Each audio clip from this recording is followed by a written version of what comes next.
So you just mentioned equanimity, and let me throw this at you. There are a lot of people that cast aspersions at Buddhists for being unemotional, detached, yeah. And there's even to some degree there's a figure of speech. Oh, you're being very zen about this, which means I've heard that. Yeah. So speak to this notion about equanimity and feeling and. Zen practitioners have often been criticized for being detached, and that the practice is one of detachment. That you can experience all these, vicissitudes of life and remain equanimous. But that ain't always so. I don't believe that is always so. And I actually think it is often a dangerously misunderstood teaching.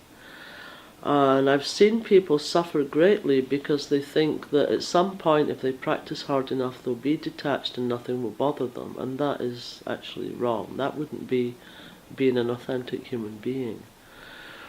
And I have a wonderful definition of detachment.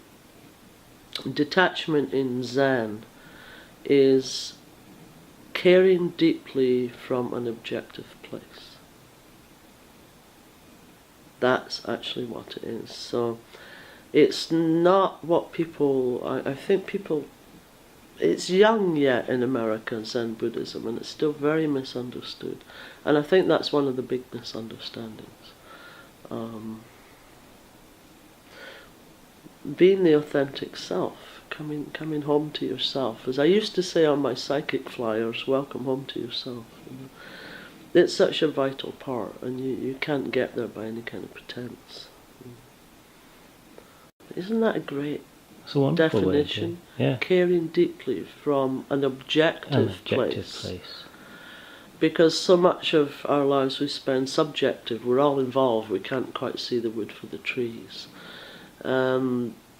In Zen, there's a saying, take the backward step. Take the backward step that turns the light inwardly to illuminate the self. So basically that's seen as detaching from things and being able to treat people with a kind of uncaring attitude, because after all you're not affected by what's going on. And what I work with my folks is more being able to be basically with whatever the heck is going on. Not to detach from it, not to get away from it, because that's not reality. And if we're busy detaching and getting away, we're doing just the same thing we do when we fall into addiction or chaos in our life. If you're trying to detach and get away all the time, well, maybe you could look at your smartphone, your computer, your crack jar, your cocaine, your alcohol, your television. Maybe you could look at something to get detached. But we're talking about entering into reality. One of my favourite books, that's the last chapter of it, it's called Entering into Reality, the Flower Ornament Sutra, Avatamsaka Sutra. So we're actually entering in to being here, not trying to detach, not trying to get away. And I think that's why so many Zen places, so many temples appear very unfriendly. I know that a lot of the poor population that I work with have a lot of trouble going there. They feel judged. And I don't believe it's so much that they're being judged, it's more that people have brought up all this stuff and then they're making this effort to detach from it, to get away from it. And that will never work. That's like saying, it says in the teachings, drop the body and mind. Body and mind of themselves will drop away. Well, I say that's like saying, I'm going to drop this hand off the end of my arm. Look, here it goes. Any minute now, this hand's going to drop off the end of my arm. No. You have to be with. You cannot detach. You cannot step back and stay behind a wall. After all, the most important question in the practice is, whatever you're doing, does it make me more kind?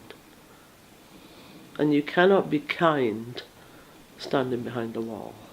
Nobody can see you.